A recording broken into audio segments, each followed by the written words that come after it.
Hi everyone, welcome back to my home studio. So this is day 9 on my quarantine distraction videos that I've been making since I've been off school and missing my students. This video is a continuation of the one that I posted most recently. So the one that I posted most recently was about glaze combinations and glaze application. This video shows the result of the fired pieces. So I'll be unloading the kiln and I'll show you results of that. So hopefully you find some of the outcomes kind of fun. You'll see some of my successes and mistakes. So, even though I've done this thousands and thousands of times, I still screw up and make mistakes sometimes. So it's good to see those and learn from those as well. So shoot me any questions that you might have in the comments below, or if you have any suggestions of things you'd like for me to cover. I do have a little running list of things that I'm going to cover in the days ahead. So I hope you enjoy, and good luck, stay well, and keep potting. Okay, so I've got a little follow-up here to the video where I glazed everything. So I've got some glaze results. I've already taken some things out of the kiln. You can see these little discs back here. These are the patties that I fire on. I always fire on a patty because if we have a glaze run and it goes past the foot and it goes to stick, I would rather have it on a waste patty than have it on the shelf. I have videos on how I teach my students how to make patties as well. So this is a result of Texas two-step. It's pretty fun. I think I need to try some other colors to kind of get some diversity there. This looks like this was the sea mist. There's marshmallow. This looks like marshmallow with less, so this is probably 2 or 3 coats of marshmallow and maybe 1 or 2 coats there. The blue is Blue Moon. And you can see where it's a little heavier right in the very base where it kind of pooled. I get more spotting. It's a really fun glaze family to try out. Some more of these. I'll go ahead and unload these and I'll show you how those look after I put them out on the table. Okay. This is, let's see, that's the combination of black with light shino, okay, and this is Coyote Black, Coyote Light Shino, and then on the rim, I believe I used Archie's base. I'll double check that, but I'll put it on the table and I'll let you know. I'm pretty sure that's what I did. I really like the way that came out. Black underneath things that are in the Shino family are really quite lovely. There's another Texas two-step.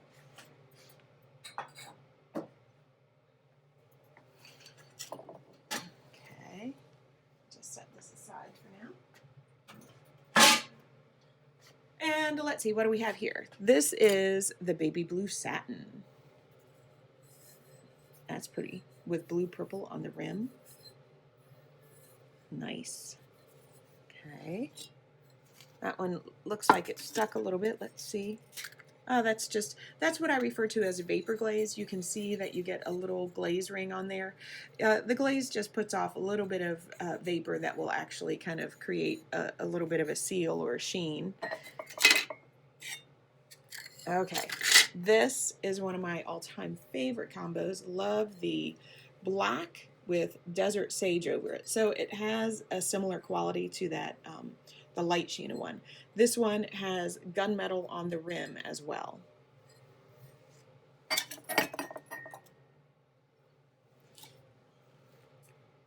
Another light Shino over black. And that one, it did vapor glaze a little bit, but I have a little tiny chunk. I'm going to have to use my grinder and I'll get that off. You can see it just kind of pooled down there just long enough to touch. Another Texas two-step here. I'll take these out and I'll come back.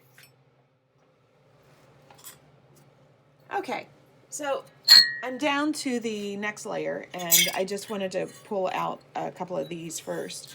This is Steel Gray Shino with Shino. It looks like I had a little bit of stickage right on the underneath side of the foot, but I'll be able to knock that off and grind if I have anything sharp. This one, unfortunately, I did have a little speck. It looks like, let's see, it just ran right there and it stuck to the patty. So I am going to have to use the grinder on this to take care of that. This has a really cool matte, kind of a crystal formed kind of texture. It did have some cool crystal formation. I put it on a slow cool program because I wanted to see if I could get some more crystal formation, and I did. I really like it on just a fast program too, but this is really quite lovely. Okay, so this one's Cobalt, and I did blue purple on the rim. Let's see, good. So that one was also just vapor glazed, nothing really stuck there.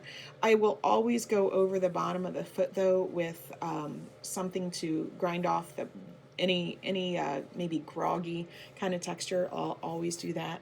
This one came out nice though. And let's see, what else do we have?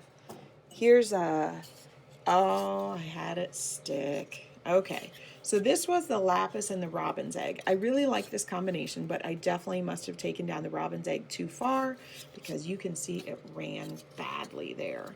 So this one will be a little tricky to break off, which I bet that means that my bowls might have, yeah, there we go. I got a stuck spot right there. Okay, so that one's not terrible. I can easily grind that, but I just brought the robin's egg down too far. I know that robin's egg over the Lapis is runny, and I was just a little too aggressive with it. Let's see what my other one looks like. Ooh, that one's bad. That one, this one might be a goner, because this one definitely is all the way around. Darn it. Well, live and learn on that one. It's been a while since I've done that combo. I just should have done the robin's egg up a lot higher than I actually did. I can show you another bowl that I didn't put in this load that I've done before that did work really well. But it's a beautiful color. Just unfortunately ran. Oh, yeah. Black Desert Sage. Ooh, I love it. Ooh. That just might be my new favorite mug. Yes. Coffee in that tomorrow. And then, yeah, more Desert Sage and Black. Okay, I'm going to go ahead and continue to unload, and I'll show you these in a minute. I'm pretty pleased with the way that most of these came out. I have a few where I need to do some grinding. I made these bowls mostly for the local empty bowls event that we have. Unfortunately, it's scheduled in a couple of weeks and it is now canceled due to the coronavirus, but I'm sure they'll be put to good use in the future. So this one right here, again, this is Coyote Cobalt with blue purple on the rim. Now you can see that Cobalt does show texture, but you know, pretty good when you have a heavy texture. The blue purple has a nice layering and a nice drippy kind of effect. Remember when I first did this, it was not drippy, it just tends to be runny and drips in the kiln. These, remember, this is the Coyote two-step glazes, and licorice was the base coat for all of these. Okay, so licorice is the blackish color that's underneath, and then on top I put multiple coats of the marshmallow, which is the white, the blue moon, which is the blue, and then on some of them, like this one in the middle, you can see the color that's a little bit teal-ish. That's the sea mist color. The next series, this was my squared bowls. This was the steel gray Shino, done 2/3 first, and then Shino over the top of that. I love this surface, if you can kind of see that. We really got some nice crystal formation. I'm not too sure if that's coming in focused for you or not, but gosh, I love that surface. There we go. That it's just so pretty. Okay, so those came out pretty good. I did have a little bit of stickage on a couple of the feet where it maybe dripped just a little bit or even flaked. And I'll have to fix that on the grinder. Then I have baby blue satin and blue purple on the rim. Again, that blue purple was not runny when I first put it on, but it runs in the kiln. And I love the Archie's base series of Coyotes, which it's like blue purple, gunmetal, root, no, blue purple, gunmetal, Archie's base, and there's a fourth one that I have that is not coming to me right now. I like those for rim sorts of things. They're kind of pretty. Okay, next, this was the split rim bowl when I did a squared split rim bowl in the video. So this is light Shino over black, and love the way that mug came out. I think that one's really pretty. I like that. And then gunmetal on the rim. So it would have been probably consistent all the way up, but because I dipped it in the gunmetal, you got a little bit of this runny stuff happening here, and it is just a lovely combo. Then this one is probably my favorite combination, black with Desert Sage over the top. So it's very similar to the light Shino. Gunmetal also on the rim of this one.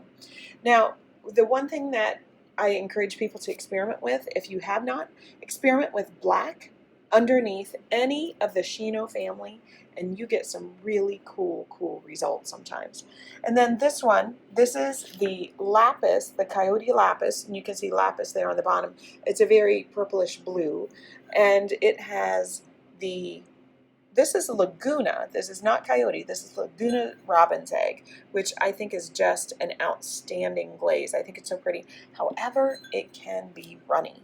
So you can see this one really ran. It stopped in most places. It stuck a little bit right there. Oops, sorry.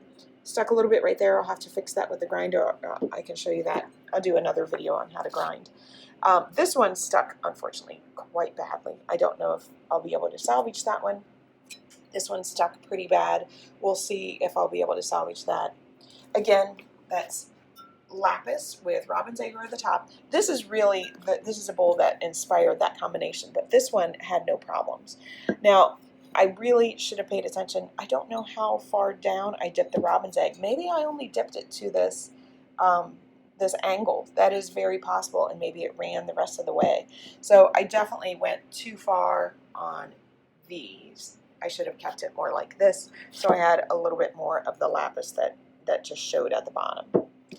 So I hope you enjoyed that little bit of a glaze demo to kind of help inspire some of your experimentation with glazes.